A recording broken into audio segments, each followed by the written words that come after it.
श्रावण महीने की नवमी तिथि। कौन सी तिथि? नवमी।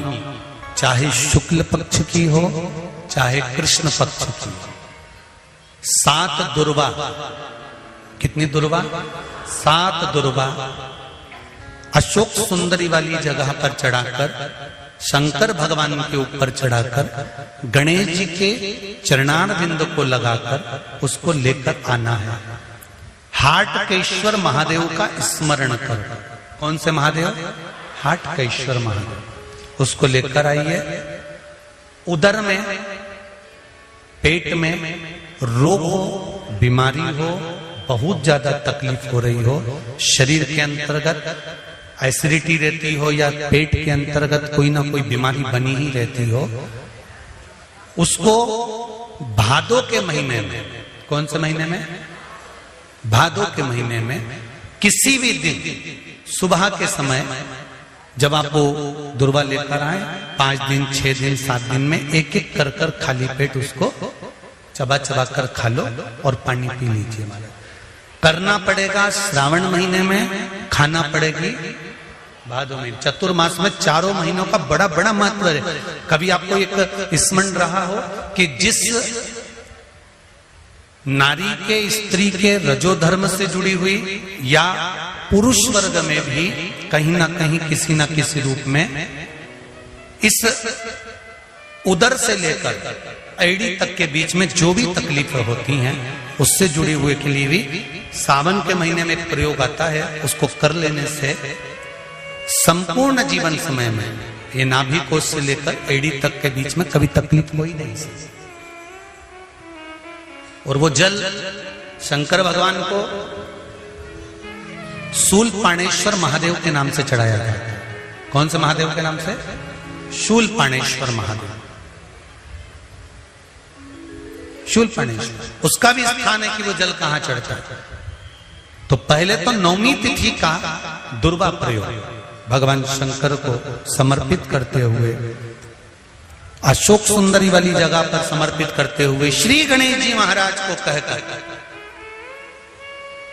आपको याद होगा जिस समय पर श्री गणेश जी महाराज कुबेर जी महाराज के घर में भोजन करने गए थे, सारा अन्न भगवान गणेश जी पा गए थे, तब शंकर भगवान ने दुर्वा भेजी थी।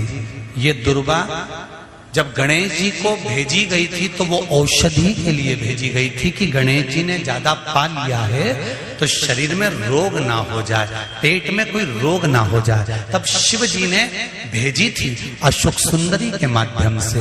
इस दुर्वा का प्रभाव रोग मुक्ति के लिए किया गया। रोग दुर्वा महाराज श्रावण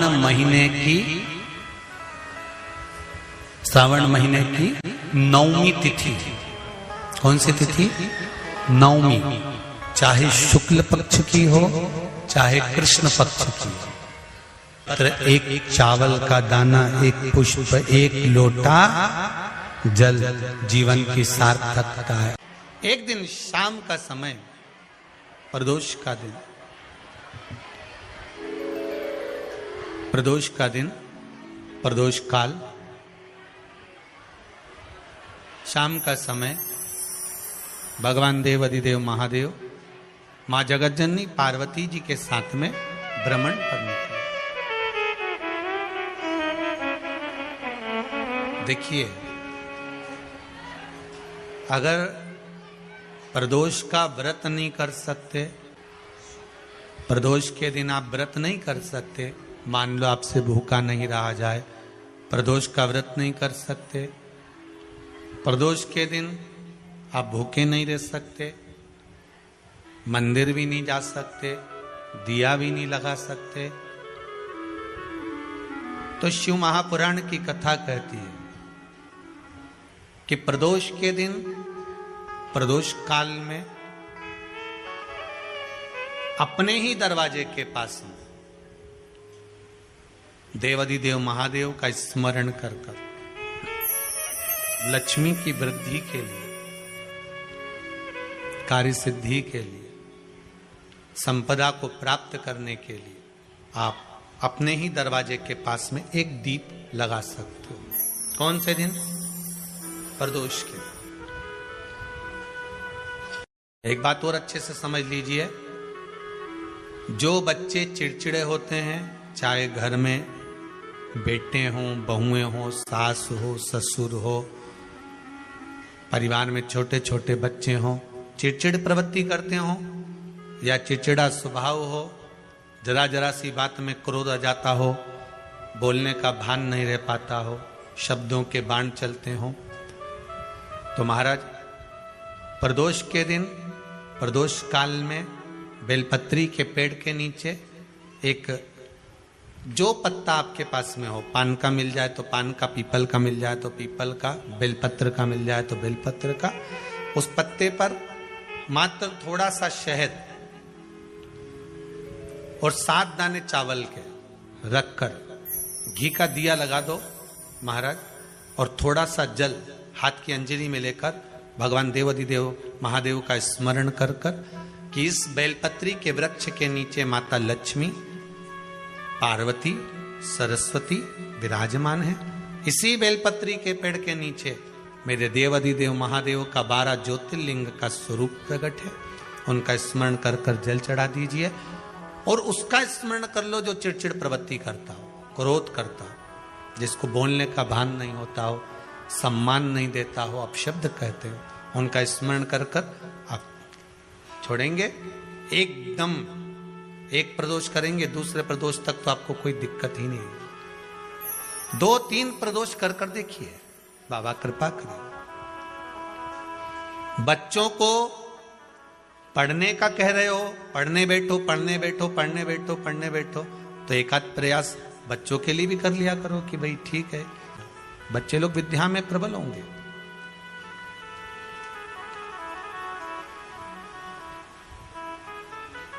शिव उपासना का जो फल है वह 1000 गुना। पहले भी कथा में कहा, आज फिर कहते हैं, शिव मंदिर में जल बाद में चढ़ाना, शंकर के मंदिर में जाकर पंचामृत स्नान बाद में कराना, शंकर जी के मंदिर में जाकर पूजन बाद में करना, पहले थाली एक और रखकर शिव मंदिर में झाड़ू, पोछा या जो बेलपत्री, निर्माल्य जो भी रखा हो, उतरा हुआ सामान, उसको भरकर कहीं एक और जहां मंदिर वाले रखते हो वहां ले जाकर रख दो। झाड़ू पोछा एक बार जरूर।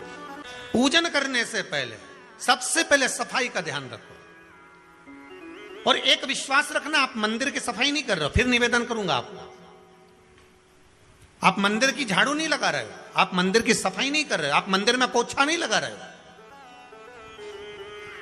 जितना हाथ आप मंदिर में फेर रहे हो सफाई के लिए, उतना आपके जीवन में जितना दुख है, जितनी तकलीफ है, जितना कष्ट है, जितनी बीमारी है, उस पर हाथ फेर रहे हो, मंदिर में नहीं फेर रहे हो।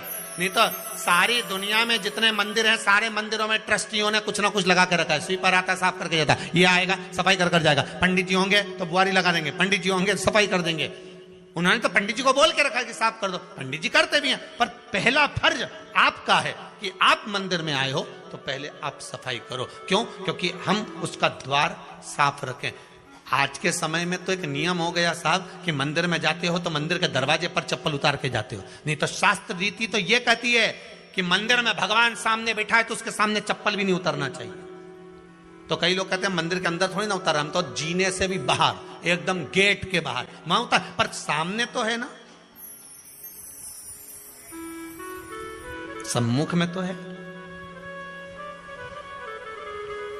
तुम्हारे यहां अगर 4 लोग दिवाली मिलने आते हैं ना, तो तुमने चप्पल रखने का भी स्टैंड बनाकर रखा है, साइड में उतारिए, दहली पर मत उतार देना, थोड़ा साइड में उतारो। सामने से सब आते जाते रहते हैं, सामने उतारो, सम्मुख में क्यों उतार रहे हो?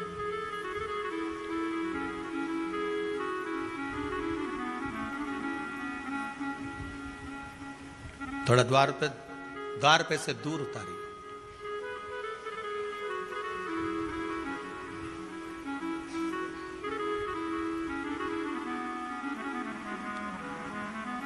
अभी तो कुबेरेश्वर धाम में काम चल रहा है, आप लोग जो दान दे रहे हो, आपके दिए हुए दान से निर्माण चल रहा है।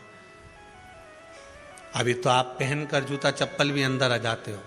भले दूसरे मंदिरों में चप्पल पहनकर हमने देखा है, आधिकाधिक मंदिरों में, ब्रजभूमि पर भी बहुत मंदिरों में लोग अंदर जूता पहनकर चले जाते हैं, पर जब तक बाबा नहीं बैठा तब तक तो आप पहनकर आ रहे हो। जिस दिन बाबा कुबेरेश्वर धाम में आकर बैठ गया, उसके बाद वो दोनों गेट पर चप्पल बाहर ही रहेगी। आओ आप, कंकर से शंकर, शंकर जब शरीर से लगेगा तब सुख भोगोगे, आनंद भोगोगे, सुख की प्राप्ति। अपने द्वार पर भी कितना सुंदर लिखा है भविष्य पुराण के अंतर्गत, और विष्णु पुराण में भृगु बाबा का चरण का चिन्ह भगवान विष्णु की छाती पर रहा। भगवान विष्णु की छाती पर भृगु बाबा के चरण का चिन्ह रहा।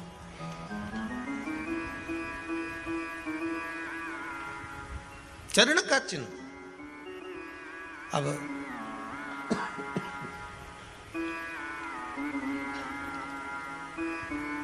भविष्य पुराण में लिखा है कि अगर हम मंदिर के द्वार पर, घर के चौखट के एकदम सामने चप्पल उतार देते हैं, 7 बार दिन भर में से, कितनी बार?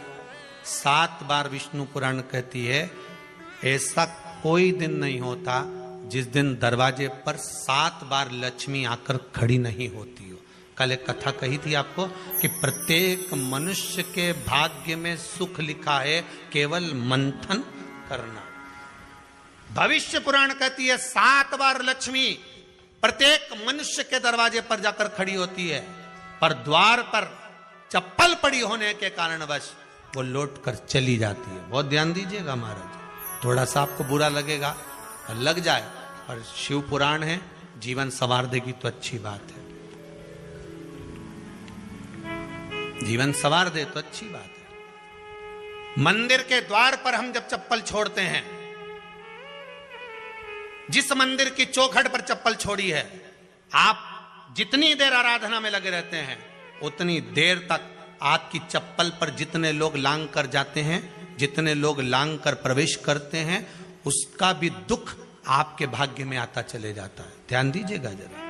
चप्पल का भविष्य पुराण में पढ़िएगा कभी कि पादुका का महत्व क्या है, पादुका किस ओर उतारना चाहिए, पादुका को कहां रखना चाहिए, किस जगह पर बुआरी झाड़ू को रखना चाहिए, किस जगह पर चलनी को रखना चाहिए, सुई उस सुई को जिस हाल में सब बैठते हैं उस हाल में क्यों रखा जाता है? सुई तो इतनी सी है, पर जिस हाल में सब बैठते हैं उस हाल में ना तो झाड़ू रखते हैं, उस हाल में ना चलनी रखते हैं। भैया क्यों नहीं रखते? कारण क्या है कि जिस हाल में सब बैठकर बात करें, आवक जावक की बात हो, व्यापार की बात हो, लक्ष्मी की बात हो, प्रेम स्नेह की बात हो, आपस में बैठकर सब चर्चा कर रहे हो, अगर वहां छलनी होगी, झाड़ू होगी, तो बैठे बैठे बात करने में विवाद चालू हो जाएगा। 15-20 मिनट तुमने बहुत प्रेम की बात करी, अच्छे से बात करी, पति पत्नी बहुत प्रेम की बात कर रहे थे, मालूम पड़े बात करते करते से कब झगड़ा उत्पन्न हो जाए तो समझ में नहीं आया। हमारी बहू को क्या हो जाता है, बैठे बैठे बात करते करते झगड़ा कर देती है, जरा सी बात में झगड़ा चालू हो जाता है। कारण क्या है? जिस हाल में तुम बैठ रहे हो, जिस कमरे में तुम बैठ रहे हो, जिस हाल के अंदर सब बैठकर चर्चा करते, बात करते, चित्त करते, आपस में बैठकर सब लोग एक दूसरे के बातचीत करने बैठे हैं, आय व्यय देखने बैठे हैं, दुकान व्यापार की बात करने बैठे हैं, उस जगह पर भी झगड़े का क्रम कहां से आ गया? एक ना एक का मुंह क्यों फूल गया? कारण क्या था? कोई बात टेंशन क्यों आ रहा है? मतलब उस हाल में या तो चलनी रखी है या झाड़ू रखी है, भले तुमने सोफे के नीचे फंसा दियो, भले तुमने पीछे फंसा दियो, पर पड़ी जरूर है, रखी जरूर है, कहीं ना कहीं पड़ी होगी। क्यों कहते हैं कि जिस हाल में आप बैठ रहे हो, जहां पर आप संपदा की बात कर रहे हो, दौलत की बात कर रहे हो, व्यापार की बात कर रहे हो, व्यवसाय की बात कर रहे हो, उस हाल में अगर कहीं कैलेंडर टंगा हो, कोई सामान ऐसा रखा हो, कोई पर्दा ऐसा लगा हो, कोई चीज ऐसी लगी हो, तो उसमें एक सुई उसमें रख दीजिए। क्यों कहते हैं? हमारे यहां दूल्हा भी जाता है ना, तो उसका जो साफा बनता है या जूता उसको पहनाते, उस तक में पिन टच करके भेज देते हैं। बोलो सही है कि गलत है? दूल्हा तोरण लगाने जा रहा है, दूल्हा तोरण देने जा रहा है, तो उसके जूते में भी पिन घुसेड़ कर भेजते हैं, पिन लगा कर भेजते हैं, उसके साफे में पिन लगा कर भेजते हैं। एक भले सुई नहीं लगाएंगे तो आलपिन लगा कर भेज देंगे। क्यों भेजते हैं? उसका कारण क्या कि लक्ष्मी को लेने जा रहा, संपदा लेने जा रहा,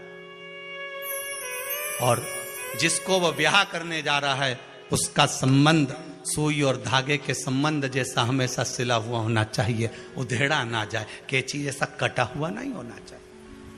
एक एक प्रमाण को जरा देखो तो। और दुनिया के लोग कहते हैं साहब हमारे यहाँ तो सुख नहीं है, शांति नहीं। शांति तुमने भंग करी, कोई दूसरा भंग करा। चप्पल उतार दी दरवाजे पर, मंदिर के द्वार पर।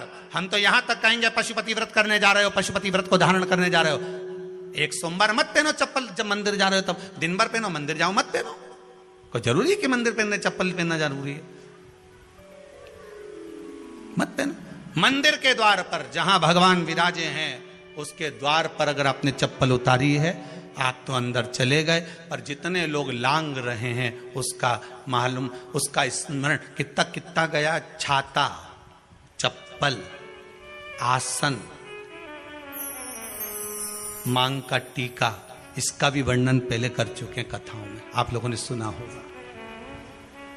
छाते का भी वर्णन किया। किसी का छाता बारिश में तुम लेकर आ गए, पानी गिरने लगा, जी तुम्हारा छाता देना। छाता तो लेकर आ गए, पर जितने दिन तुम्हारे घर में रखा हुआ है उतना दिन तक हिसाब लगा कर रखना कि 15 दिन रखा तो तैयारी रख लेना। 15 दिन में कितने घंटे हुए, कितने घंटे कितने पल, उतना आपको दुख भोगना पड़ेगा। दूसरे का छाता आया, इसलिए कोई प्राण छोड़ता है, मरता है, तो उसके पद में यही सब चीजें देना पड़ती। क्या क्या बोलते जाओ। छाता, चप्पल, आसन, माला, सब देना पड़ता है। बोलो देते कि नहीं देते? तो क्यों देना पड़ता है? छाता क्या काम का कि छाता देना पड़ेगा? क्या व्यक्ति 24 घंटे क्या धूप में रहता था कि पानी में रहता था जो छाता देना पड़ेगा? चप्पल क्यों देना पड़ेगा? किस लिए देना पड़ेगा? उसका शास्त्र प्रमाण।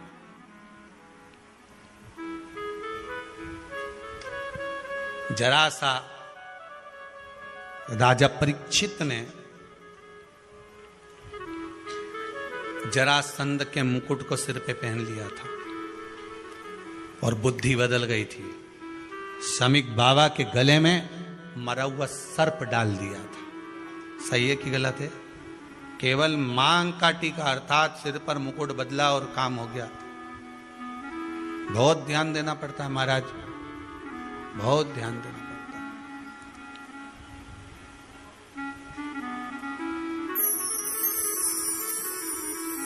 तुम्हारी चप्पल कोई ले गया, तुम रो रही, किसी ने पूछा क्या हो गया? मेरी चप्पल कोई ले गया था, फिर मैं दूसरे की ले गई। तुम्हारी कोई दूसरा ले गया, तुम दूसरे की ले।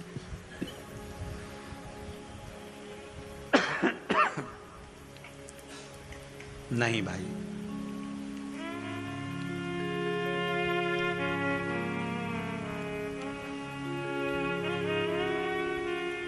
उसको प्राप्त करने के बहुत तरीके हैं। एक सत्य बात कहें, 7 बार लक्ष्मी प्रतिदिन मनुष्य का द्वार झांकने के लिए आती है। ऐसा कोई दिन नहीं जाता जिस दिन तुम्हारा भाग्य भगवान पलटने के लिए नहीं बैठा हो। वो तो इंतजार करता है कि ये गेंद फेंके और मैं चौका छक्का लगा दूं। वो कहते हैं ना, एक ओवर में कितनी गेंद फेंकते हैं? जम के बोलो। अरे एक ही फेंकते हैं। एक ओवर में कितनी गेंद फेंकते हैं? एक। वही गेंद बार बार फेंकते हैं ना, गेंद तो एक ही है नहीं। वो तो बार बार गिनाया तो 6 बार गिना, तो फेंकी तो एक ही है कि बदल बदल के फेंक दी, पीली नीली हरी गुलाबी? नहीं, एक ही है।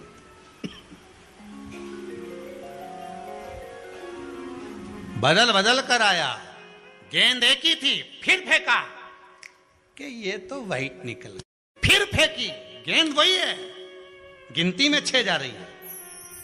1 साल निकल गया, 1 दिन निकल गया, फिर गेंद फेंकी। अरे साहब एक भी रन नहीं बना, फिर फेंकी, अभी भी नहीं बना, फिर फेंकी, तो क्या बाउंड्री तक तो पहुंच गई है। अब की बार जो फेंकी तो के ऊपर से निकल गई, सीधे 6 पे पहुंच गई। भगवान भी ये कहता है, एक ही गेंद है 6 बार फेंकी है। शास्त्र कहता है 7 बार दरवाजे पर लक्ष्मी आती है, मौका देखती है कि कब मौका मिले मैं इसके घर में प्रवेश कर जाऊं। पर कभी कभी ये निंदा करती दिखती है, कभी बहू की चुगली करती दिखती है, कभी टीवी में मन लगाए दिखती है, कभी सुई धागा लेके बैठी मिलती है, कभी झाड़ू लगाती फिरती है, कभी दरवाजे पे चप्पल खुली मिल जाती है, कभी कुछ मिल जाता है। मैं बार बार आती हूं, अब नहीं माने तो मैं कई करूं, मेरे को तो जाना पड़ेगा। मेरे को तो जो नियम है, सर्विस करने वाला, नौकरी करने वाला तो टाइम पे आएगा। तुम भले कंप्यूटर चलवाओ, चाहे मोबाइल उड़वाओ, चाहे तुम लिखा पढ़ी करवाओ, बोलो सही है गलत है, उसको तो करना है। बोलो साहब क्या करना पड़ेगा, कि लग जाओ कंप्यूटर पे, लग जाओ, उठाओ मोबाइल, ये तो उसको तो करना है। वो तो टाइम पे पहुंच गया 9 बजे। लक्ष्मी जी भी टाइम पे आती है। आई दरवाजे पे क्या देखा उसने कि ऐसा है। कई की तो आदत पड़ी, रोटी घर में बना हुआ सारा दाल चावल सब्जी वब्जी जो बच गई, उठा के मैं दरवाजे के पास में रख के आ गई। लक्ष्मी जी सोचे बताओ, ऐसा तो पहले से रख, अंदर चली गई और ऐसा खिला दिया तो मैं तो नहीं जाऊं। लक्ष्मी जी वापिस चलती। कई लोगों की आदत, आटा छना हुआ, ऊपर की जो चापड़ थी, उन्होंने कहा गाय खा के चली जाएगी, ओटला पे पटक के आ गई। लक्ष्मी जी इतने में आई कि चापड़ तो यहाँ पटक के चली गई, मैं काय को जाऊं, छलनी में तो जा उधर, नहीं जाऊं। कितना कहा है महाराज, केवल एक दिन का इंतजार रहता है, दिवाली आए लक्ष्मी जी महाराज घर आएगी ने, लीप लिया ने, पोत लिया ने, मांडना भी मांड लिया, लक्ष्मी जी का पाँव भी मांड लिया ने, कमल का फूल भी मंगवा लिया, गेंदा की माला भी बुलवा ली, सारी गेंदा वेंदा की माला दरवाजे पे भी लगा दी, चौक मोक पूर के बेटी इंतजार में, लक्ष्मी जी आएगी, लक्ष्मी जी आएगी। लक्ष्मी जी बोली मैं तो रोज आऊं री जी, मैं तो रोज आऊं, पर कई करूं थारी बुद्धि काम नहीं करे, मैं कई करूं, मैं तो रोज आऊं। फिर के लक्ष्मी मैया अब की बार आ गई तो जाजे मती रही, बड़ी तकलीफ में हूं। लक्ष्मी जी बोली नहीं जाना तो पड़ेगा, दिवाली का दिन है, हमारे 10 के घर जाना पड़ता है, बड़ी मुश्किल से तो गुजिया पपड़िया मिलता है, नहीं जाऊंगी तो अच्छा नहीं लगेगा, तो जाना तो पड़ेगा, पर रोज आऊंगी, प्रतिदिन आऊंगी। तू अगर मुझे रोक सकती और अपने घर में बुला सकती है तो बुला ले, और आऊंगी मैं प्रतिदिन और जाऊंगी भी मैं प्रतिदिन। लक्ष्मी आती भी खूब है और जाती भी खूब है, एक जगह टिकती कभी नहीं है, बस उसको बुलाने का तरीका होना चाहिए। रोज भगवान चाहता है कि तेरा दिन फिर जाए। कथाओं में भी आप लोग बोलती हो, आंवला नवमी वगैरह की बोलना, जैसे ही का दिन फिरिया, ऐसी बोलती हो ना, कथा कहानी सुनती हो जब, कैसे बोलते हो कहानी सुनने के समय पे, जैसे ही का दिन फिरिया ने वैसा हमारा दिन फेर जे माता, ऐसा कर जे माता। तो माता जी बोले मैं तो रोज का दिन फेरूं तेरा, तू काहे के चिंता करे री कमला, काहे चिंता करे, मैं तो रोज का फेरू, तू सुधरे तो मैं तो बिल्कुल तैयारी में। ब्राह्मण बेलपत्री को भर रहा था, बेलपत्री ब्राह्मण भर रहा था, पार्वती जी ने शिव जी से कह दिया इसके पास कुछ भी नहीं, आपका भगत है ये, आपका भगत है, इसके पास कुछ भी नहीं है, आप कृपा नहीं करोगे। शंकर भगवान बोले आज प्रदोष का दिन है, प्रदोष काल में ये मेरी सेवा में लगा है। सुनो पार्वती, जितनी बेलपत्र इसने उठाकर रखी है वो बेलपत्र स्वर्ण मुद्रा के बराबर हो जाएगी, तो चिंता मत कर। शिव पार्वती को कहकर चल दिए। शंकर पार्वती बात कर रहे थे, इतने में एक सेठ ने सुन लिया कि जितनी बेलपत्र भर के ले जा रहा है उतनी स्वर्ण मुद्रा हो जाएगी। बनिया ने सुन ली, सेठ ने सुन ली, तो जैसे ही शंकर पार्वती गए, सेठ जी उस ब्राह्मण के घर चले गए, 100 सोने की मुद्रा देकर कहा जितनी बेलपत्र है चढ़ी हुई मुझे दे दे।